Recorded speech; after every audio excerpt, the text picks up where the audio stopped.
Hello and welcome to Arc Logos Podcast. This is your go-to show with all things well-being and lifestyle. I'm your host, Sherelle Wilson-Morrison, joined by my two troublesome co-hosts, Rose Tebere, Anita Pinto-Young.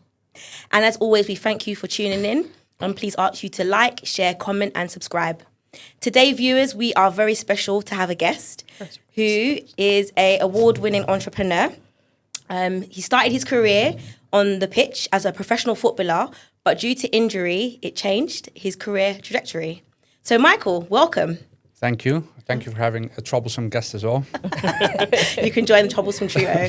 So, if you can just introduce yourself to our listeners and tell us a little bit about your career journey, please. Okay, well, my name is Mehmet, 45 years old, born from a Cypriot dad and a Dutch mother, born in the Netherlands. Ex-professional footballer since the age of 12.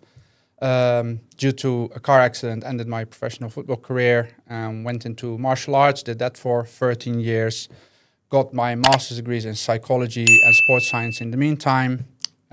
Always done big corporate jobs for Shell, Booking.com, all kinds of big companies. And one day I just decided enough is enough. I have more to give. So I went full into entrepreneurship.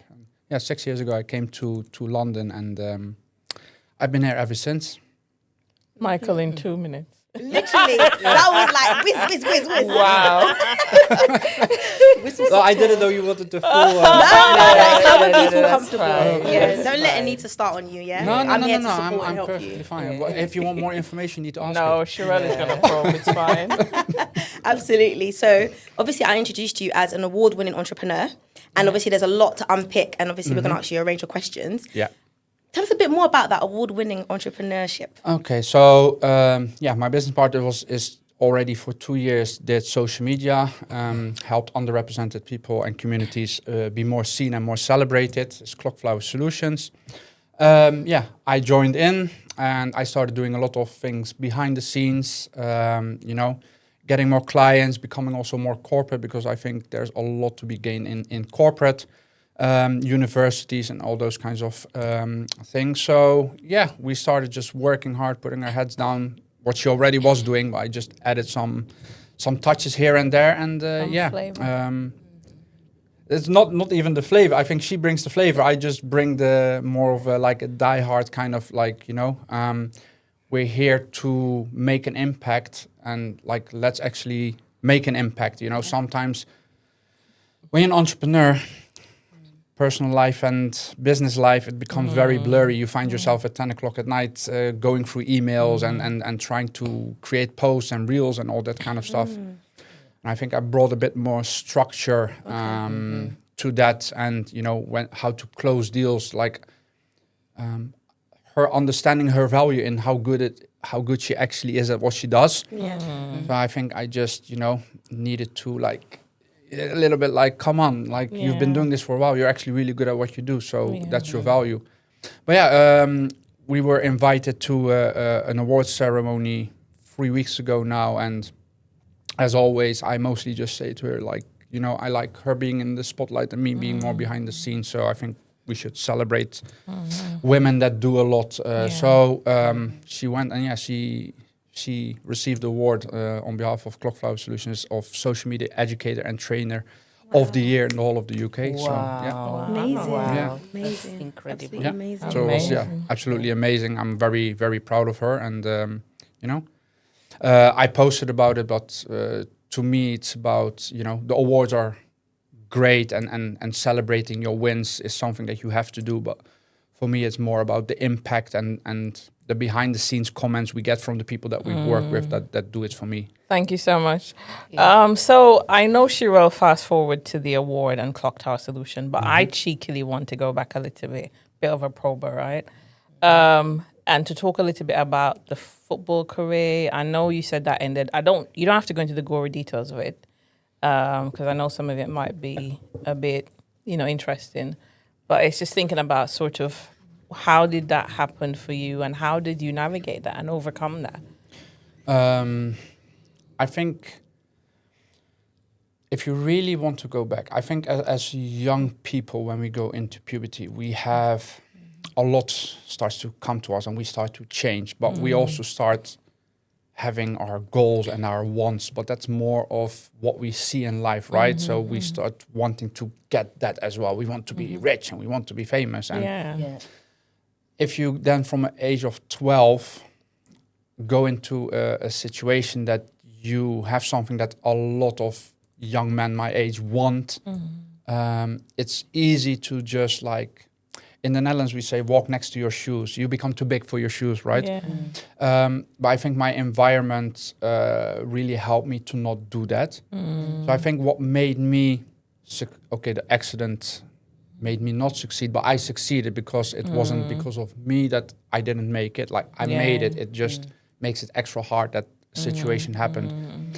I think for me, the most hurtful part was that I gave up my whole teenage life, the going out and the this and the that, and literally dedicate myself to my schoolwork, to, you know, I didn't like school, but, you know, it was part of it. And to just give everything up and then have it taken away.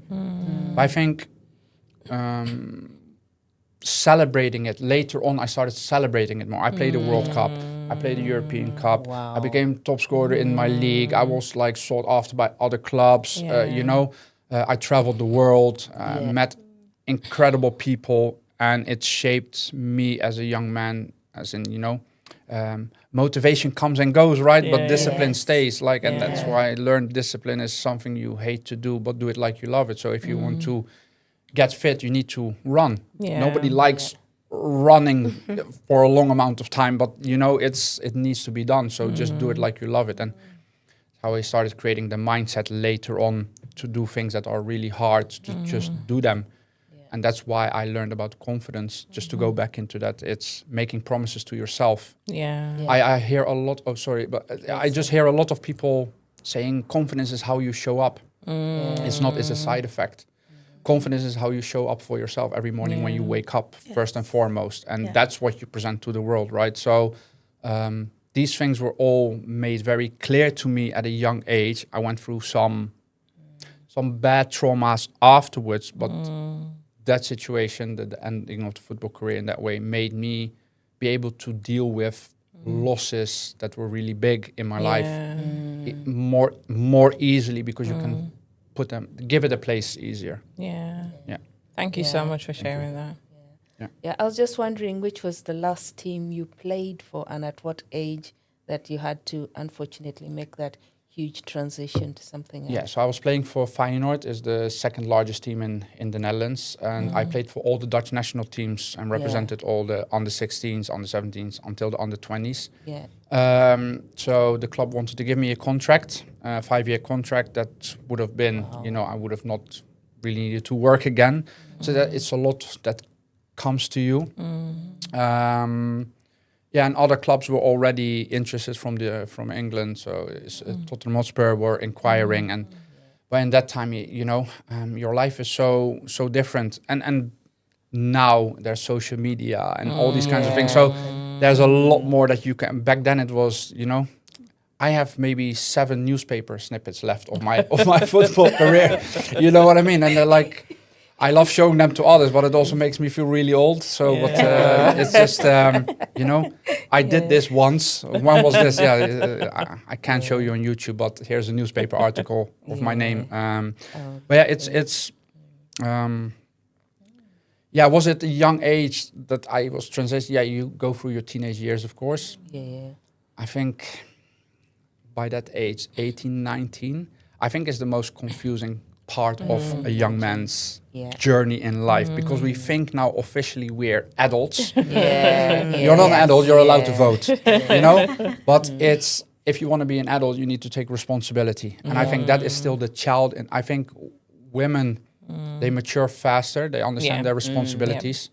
I think also because they then are naturally, you know, able to take care of a child or give birth. So I think naturally, I think women are mentally further along. I think men, you know, I think it's all statistically that men are 25 when they're fully grown mentally, and that's also not even always the case. But, you know, that's the hardest time for things to happen. it was really hard, and I'm going to be very honest. I was a fighter, MMA fighter, but the one time that I got smacked into like I need to change my mind was my dad, and he watched me for 2 years feel sorry for myself, and my family in that time, they were more sorry for me than I was actually. But after a while, enough is enough, and he then he gave me the phrase, there's a reason the front window of your car is larger than the rear view mirror.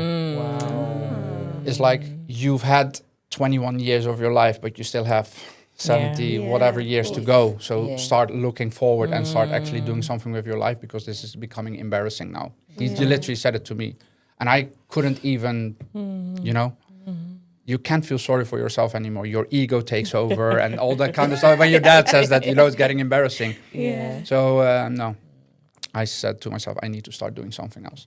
Yeah. So that was, the age was literally the hardest age for me that it could have happened to. But again, these things shape you. Yeah. Mike, this is so interesting. So like I mentioned to you earlier, I play sport, and I understand when you are injured or have an injury, it can be really disheartening. And I think it'd be really interesting for our listeners to also hear, what is it that helped you to cope with that transition? Because obviously the injury meant that your football career was finished, and then you transitioned to another career path. So what was it that helped you to cope during that transition? Can I be very honest with Please. you? Absolutely nothing. I didn't cope at all. Okay. I thought I did. Yeah. So I started replacing it. I started doing my master's in psychology and in sports science, because I thought, if I cannot make it, then maybe I can help kids make it. And I think, and that is, I think, where we as a society can really make steps. We need to support, not by telling kids of that age, because we're still kids, what to do. It's like, what are the, what will happen if you go on this path, or what will happen if you go on this path, and give us opportunities to see that there's more options for us out there. And we always, from school and in sports, you need to do this to get to this place, and we start getting so focused on the end goal that we don't understand the journey anymore. It's just very confusing. And then all of a sudden, there's so much out there for you, but you told me to always just do this. Why didn't you ever say, oh, you can go out every once and again, just enjoy your time with your friends? Why did you always say you need to do your schoolwork? Otherwise you're not going to make it, or you're on the bench, or so. I didn't cope. I think it was just, like with everything that is a loss, and there's far worse losses out there that I experienced later on.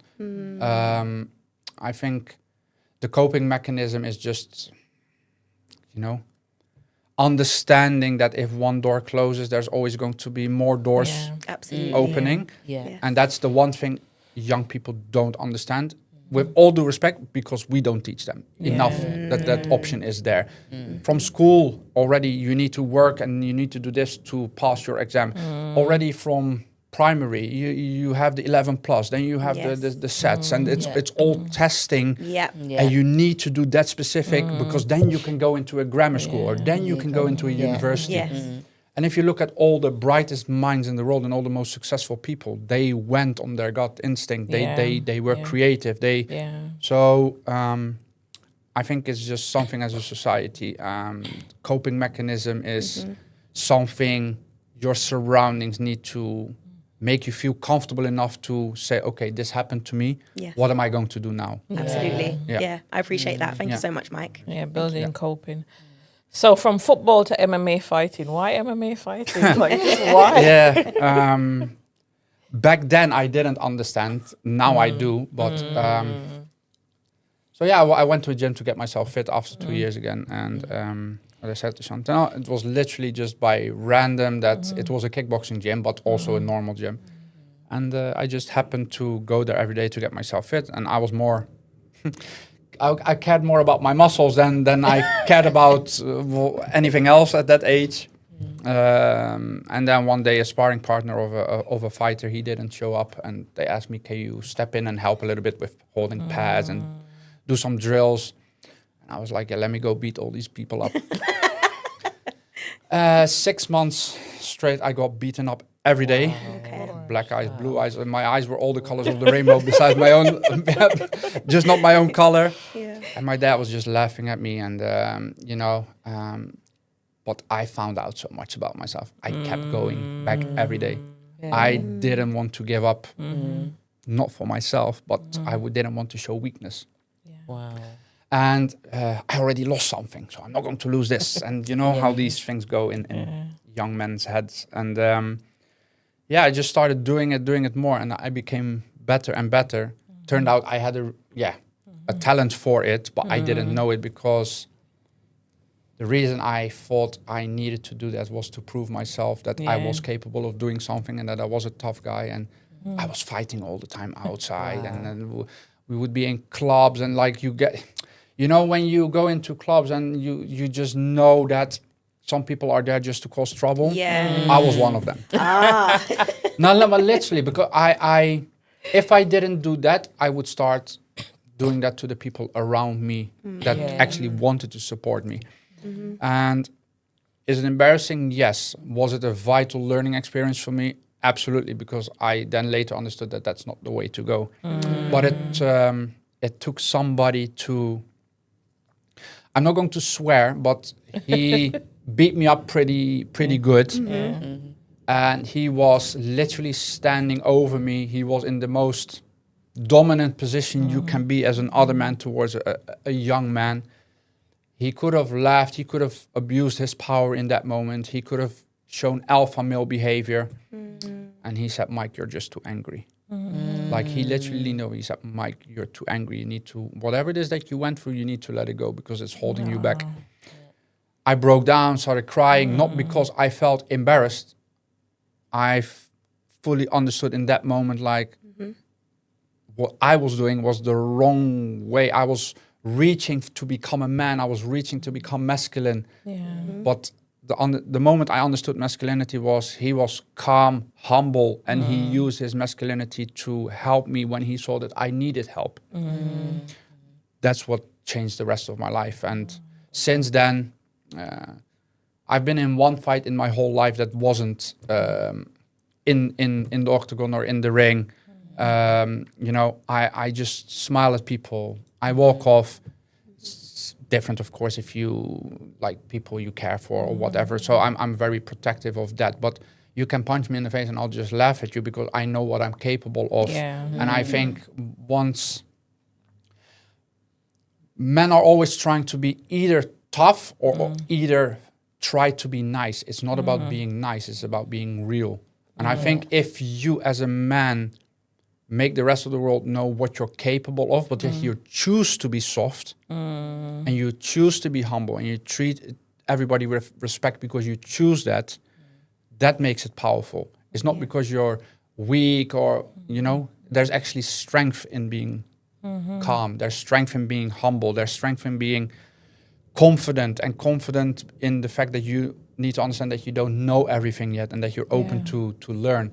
So I think that just I understood, like, I need to be a sponge, you know, like it's just, you go for the biggest education you can get is life and the people you meet. And 90% of it, one ear in, one ear out. But everything somebody said, there's always something you can keep in your head that will benefit you later on. Remember, we've all been kids. You know, oh, why is my mom doing this? Why is my dad saying this? And then later on you get through these moments. Okay. That's why. I get it now. And that's with everybody you meet in life. So did that then help you to make that a sport for you? And what did you achieve from that? Well, what did I achieve? This is always a hard question for me, because when people ask about achievements, I do not see these things as achievements. I don't, you know, oh, you can draw really well, Mike. Like, what's the best drawing you ever made? I don't really care. Like, what's the best goal you ever made? I don't really care. What was your best fight? I don't really care. Those are not achievements. The achievement for me is that I put myself in a position that I could get the best out of myself. You know, so I have a goddaughter who's now almost 6 years old. She's Nigerian. The biggest achievement for me is that a girl that I'm not the dad to, or that I'm not related to, can fully trust me because of what my energy tells her to. And like, those are achievements. That tells me more of the person who I am than, you know, scoring a goal or having a great career.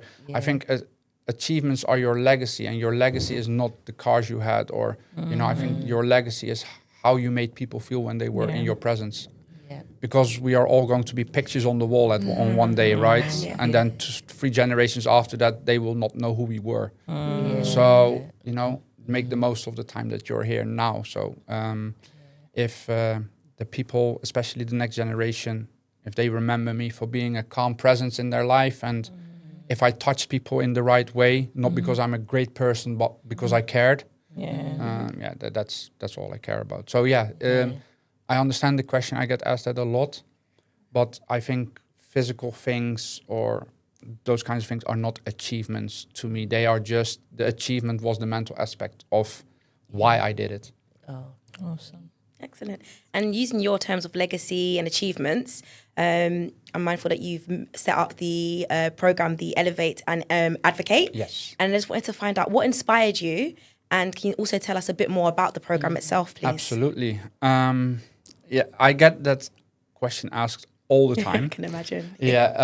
Why women? Why black women? Why now? It's very simple. So when I was in that period in my life when I was younger, my best friends were Dutch Caribbean. So they were from Curaçao, Suriname, and I basically every day after school I went home with them, did my homework. Their mothers became, I had 7 mothers in that time, and but they also treated me as their son, and they would also correct me in that way if I was naughty or whatever. They would let me know. So I started understanding more about the culture, but also hear their stories. And it's not just the boys that I was friends with that I knew that they were perceived in a certain way in those times. It was also the mothers, and that made a lot of impact, because to me they were incredible human beings, and not because of the color, but because of their strength and their culture, and still that so independent in certain ways, but also still have that family value, those core old-fashioned values that they want to take care of the family, and they want everything to be okay, but they'll say if it's not. And going into corporate space, I work for really big companies, and the amount of women, or even like women of color then in general, it's so low. And now still, I think in the UK, only 16% of all businesses are run by women in the UK. So like, why in society are women basically the bedrock, and why in corporate spaces can they not get a foothold? And I was like, it's not just the men, that it's also the women. They you hear a lot of women say, I need to be in my masculine energy because I'm in a male-dominated environment. That's not the case. Your power comes from your feminine energy, and your power comes from being who you are. That got you to the dance in the first place, right? And you don't all of a sudden need to change. On the other side, the program is also about creating awareness for men to understand, if you say the word aggressive to a black woman, it's perceived very differently due to the stigma of the word than, so there is ignorance for sure. There's just people that are ignorant, intimidated, but that's on them. I'll tell them that that's their problem.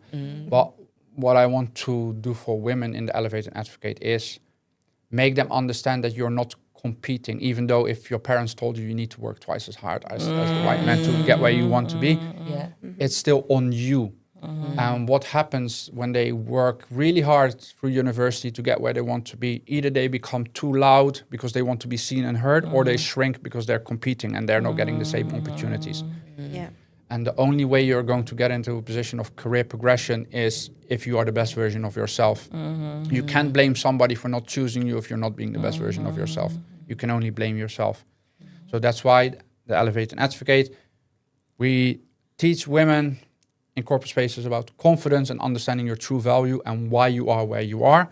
And then the second part of the workshops is we talk to HR and management, and we actually ask them, do you understand who you are representing as HR? Do you represent the business or the people within the business?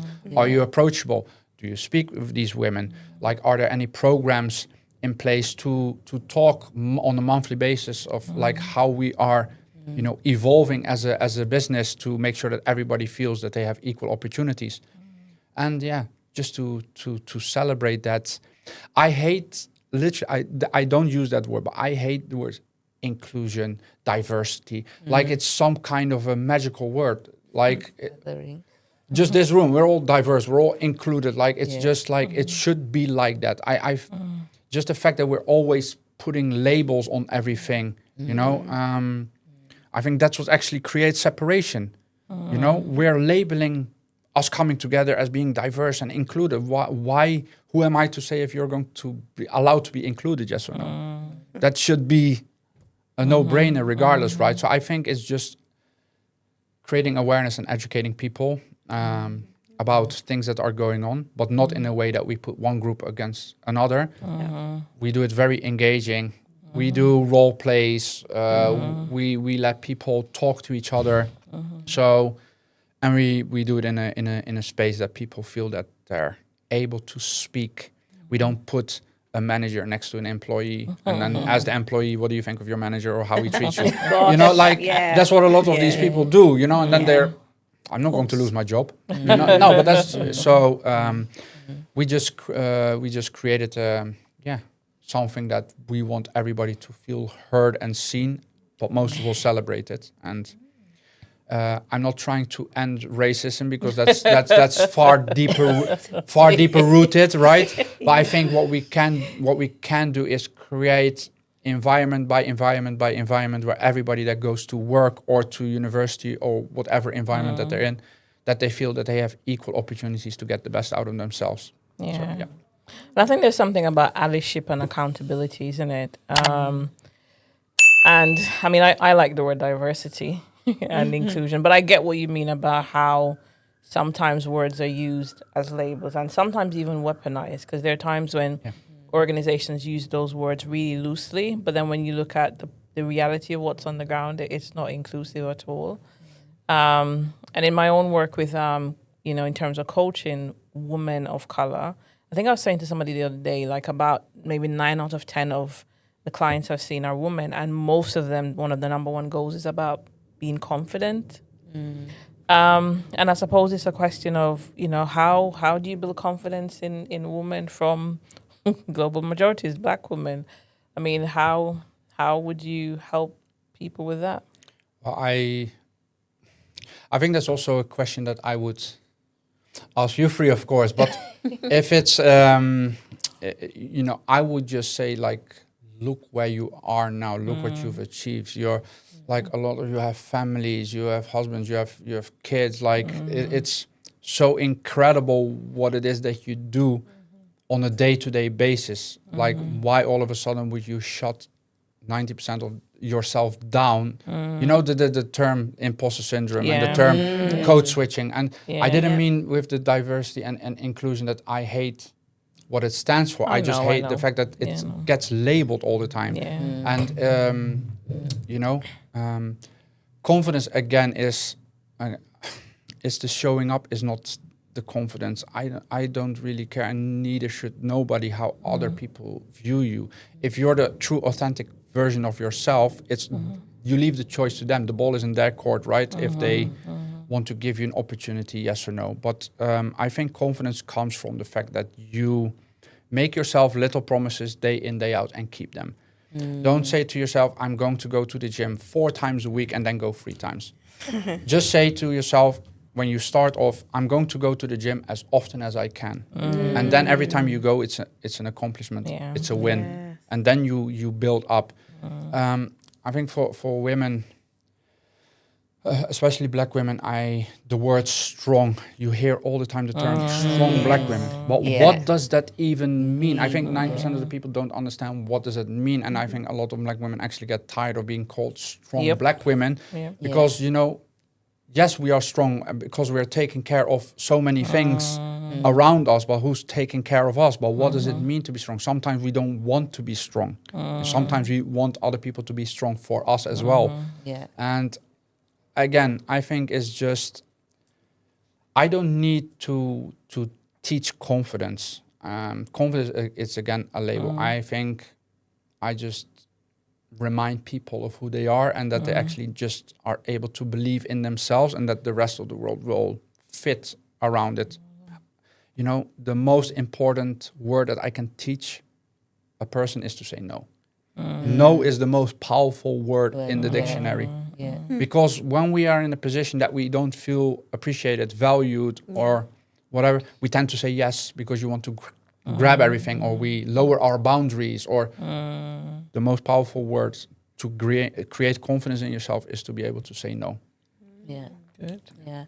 I'm just wondering, you know, about women. You mentioned, yes, we often refer to the strong black women, and often you find that a number of them are matriarchs in their families. Yes. And then when it comes to, you know, the workplace, for instance, in corporate, you know, you mentioned only 16%, you know. So what are the barriers? What do you think are the barriers for women not, you know, getting to? Very good question. And this is actually one of the questions I ask and I bring up, because most of the people outside of the community, they don't know that a lot of African women come out of matriarchal cultures where the grandmother is basically the center of the family, and they have to be assertive, but they do it because they want to take care of everything and everybody, and they want to keep everybody together.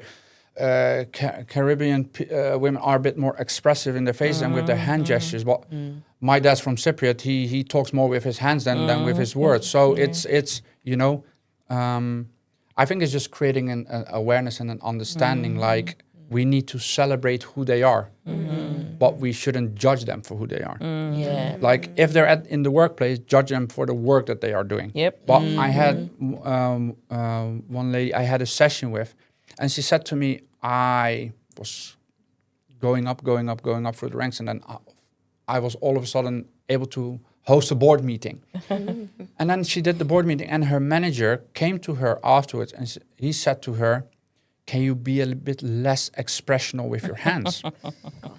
Well, here's where the complication starts. Immediately in her mind, 700 different things went. Is it because I'm black? Does he mean it in a professional way? Does he mean it like this? Does he mean? So she starts thinking all these kinds of things. Yeah. So to her, I said, why didn't you just straight away ask the questions? Why? What is it that you're trying to ask me here? But on the other side, I would ask the manager, like, can you please explain why you said this? So I understand your culture. In your culture, you're very expressional, but when you're in the board meeting, it takes away from the focus of people that are actually trying to listen to you when you're trying to say something. So you can still use your hands because posture is very important, but just tone it down a little bit. Yeah, like it's a very different way of approach. But he literally just said, "Can you be a bit less expressional with your hands?" and walked off. You know, so it maybe in his mind wasn't a racial thing or a thing of color, but he would not then understand how impactful it could be to a woman that has probably heard this many times, or that is just part of her. So I think the biggest thing is just educating both sides, and that, not telling people what to do, but just creating awareness that this is what happens if you respond like this. The same we teach our kids, right? Kids nowadays, like everything is on the phone, on the iPad. There's no more non-verbal communication. They don't understand that there's consequences to your actions, good or bad. So, you know, we tend to hide behind our labels, behind our, you know, AI and all these kinds of things. So I think it's just looking at yourself in the mirror and see, what can I do to improve the situation? If I don't fully understand somebody from another culture, let's go have a break together and sit and have lunch together and just talk. Let me actually get to know you as a person. And maybe I'll have feedback for you, and maybe you will have feedback for me, so I can be more aware of how words that I shouldn't say or how I should say them. Because, you know, again, ignorance is definitely there, but most of it is just unaware. They're just unaware. They don't know how to speak or what the cultural backgrounds are, or how they got into this position in the first place. So, yeah. Definitely. Language is such an important topic, and I appreciate that you've brought that to the table today, especially how it can be misinterpreted, and just a simple explanation can make a difference. Yes. so that's kind of some of the challenges that some of your individuals that work with you have experienced. I'm interested to find out what challenges have you experienced in terms of running these programs and just in general doing it within your business side. Same. It's exactly the same. If we talk about the one of the biggest things in my programs is stereotyping. I don't want to say too much about myself, but there's nobody on this planet that gets stereotyped more than me. It's so crazy the amount of different stereotypes that I get towards me, and you create a tough skin, but it gets draining, and it's just hard to feel like you walk through life having to defend yourself all the time. I like to be on offense. I like to create things. I like to create openings, and I love doing that for other people.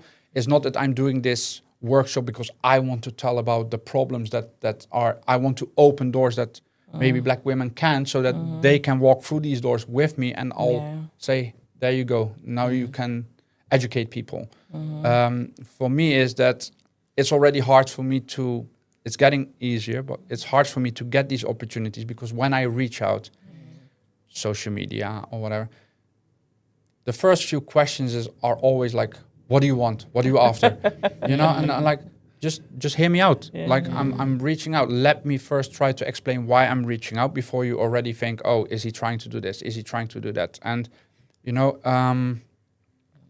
I think that the hardest thing for me when it comes to the communication is that if I ask, hey, let's have a coffee, or can we have a call?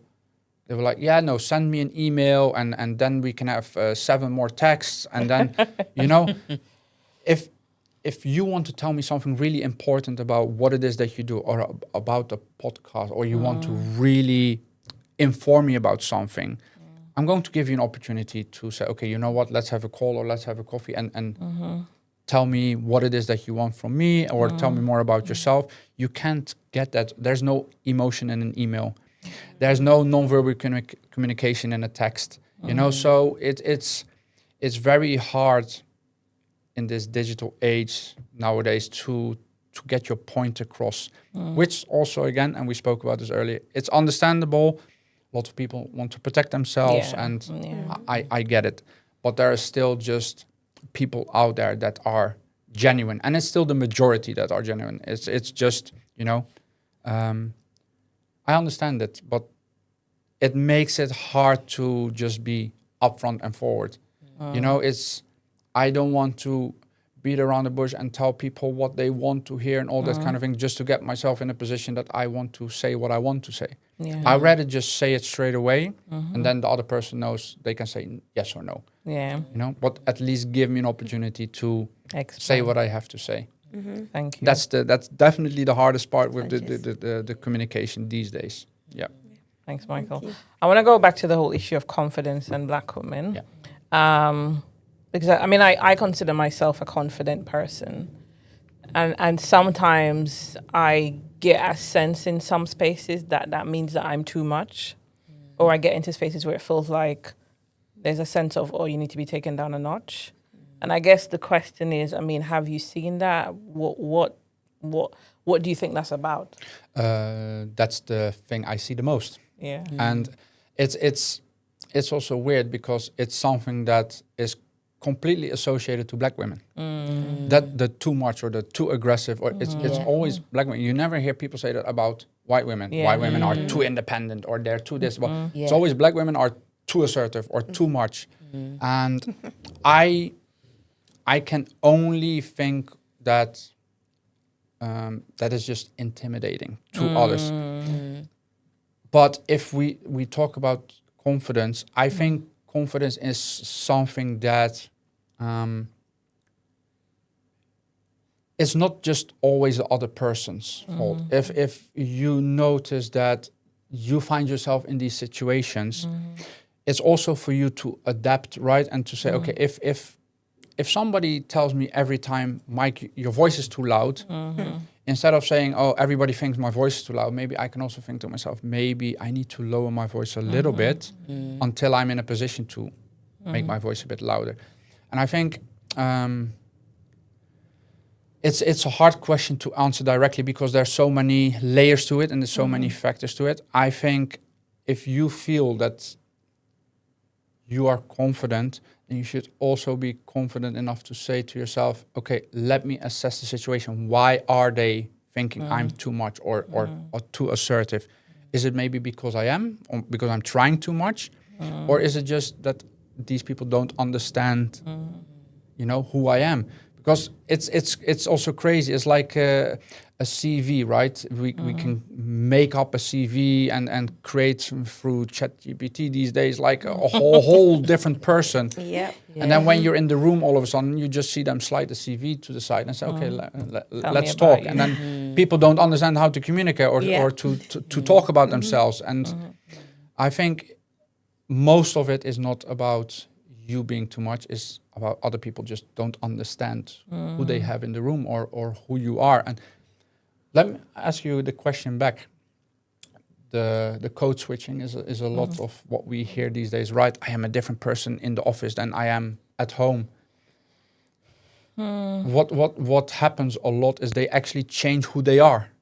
Code switch is just, yes, you maybe talk in a different tone, or you know, if you're from South London, you talk in a certain way, but when you're in the office, you talk in a certain way. That doesn't have to change who you are, because your boundaries and your morals and values should still be the same. Do you change who you are when you're around these people? Because are the people in your personal environment, do they say the same? Or is it just in the office? No, I don't. I mean, I don't code switch. Do we have time though? I don't code switch. I mean, I was born and raised in Jamaica, so I came here 14 years ago, and I think for the most part with me, what you see is what you get. I think if you ask most people about me, what you see is what you get. So I really don't have time for the pretense, and I think also that sometimes probably intimidates people, because again, it's that sense of, well, why are you so confident and so self-assured? And it's like, well, I'm gonna tone down. Like, if it's just me. If you like it, you like it. If you don't, you don't. Yeah. No. I get it. But is it the toning down, or is it creating an understanding of why you are the way you are? So if somebody is like, why are you so confident? It's just because I know I'm a good person. I don't want anything wrong, and I'm educated enough to be in a position where I am now, and I've earned that, so I can be confident in that. And if you at work don't agree with the way I'm talking to you, okay, let's not in front of everybody, but let's have a chat outside and actually get to know each other a little bit, so maybe you can understand more about me and why I am the way I am. So I think it's also, the way we approach each other is not just like letting a person think in a certain way. Maybe when somebody thinks a certain way of you, or you hear it, or it's not even that people always say it. It's sometimes you know when people talking about you, or people giving you the side eye, or that's her again. It's the loud one, or like you. It's no, but it's just the way it goes. And I think it's also, if we want change, we need to make change. So it's, if you feel that people around you are thinking of you in a certain way, maybe it's then also up to you to just, introduce yourself in a way that they can understand why you are the way you are. I think that's what we can do individually. And, that I think that's the question. I to be confident is not a bad thing. It's that other people don't understand why you're confident. I think it's on us to give them an opportunity to learn that. Yeah. If they want to know. Yeah, but then you put again what I said, you put the ball in their court, right? If you give your time to give an explanation, then it's up to them if they want to understand it, or they are willing to accept it, or willing to change their perception of you. But that's on them, not on you. Yeah, that's such an important topic, and that literally could open up a whole section for definitely. another podcast, because I was even thinking about my experiences, and even in this room, all three of us are so different when it comes to how we present. But unfortunately, we have run out of time. But I wanted to give you, Mike, the opportunity to, if there's any last final words or comments that you wanted our listeners to hear before bringing it all back to an end. Well, for me, it was really an honor, because I'm all about conversation. And yes, this is a podcast and questions are being asked, but I think it's just very important for everybody to see that this is possible. You can actually just sit in a room with 4 completely different people.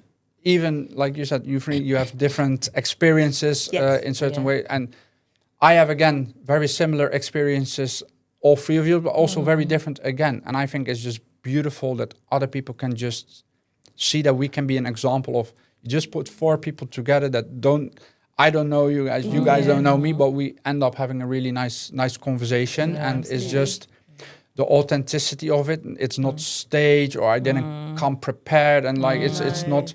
I don't want to teach nobody something. I just want to have a conversation, and I think once people start doing that with each other, I think podcasts like this can be, educational first and foremost, but also inspirational for other people to know, okay, these people are completely different, but if they actually start talking, they start realizing that they maybe have different values or different dreams, but at the end of the day, they just want to be good people and get along, So it's for me, I don't want to promote myself today. It's not what it's about at all. Yes, I do work, and I'm a selfless person, but I'm also an extremely confident person. I think my confidence comes from the fact that I know that I'm just as humble as I am confident. And, I can wake up and look at myself, and it's not about the way I look or what I do. It's about, how I want to present myself to the world. And I think knowing that just gives me the confidence to put myself in positions like this and have a conversation with women like you. And, you're all role models to the next generation in your own right. And I think women like you are going to play a pivotal part in what I call the TikTok generation, because a lot of young men and young women, they see all these things online, and having conversations like this with their parents or their elders, it just doesn't really happen a lot anymore. Yeah. So I think, this is the beautiful thing about just sitting in a room and just conversing, and that's the main thing. I hope people enjoyed it. I hope people got to see that there are men out there that care about allyship. But it's not to tell women what they want to hear, or for you guys to tell me what I want to hear. It's just to lay your honest opinions on the table and then converse about it without prejudice or without stereotyping. It's just, let's talk. Brilliant. Yeah. And we did that today. So thank you so much from Arc Logos. We appreciate your time and your inspirational story, and just how you've turned things around. It's just, a credit to you. Thank you. And also we wish you all the best for the future, and we look forward to seeing what you'll do. So we will share your handles with our listeners. But once again, thank you so much for coming down. Thank you. And to our listeners, thank you so much for tuning in. As always, please like, comment, share, and subscribe.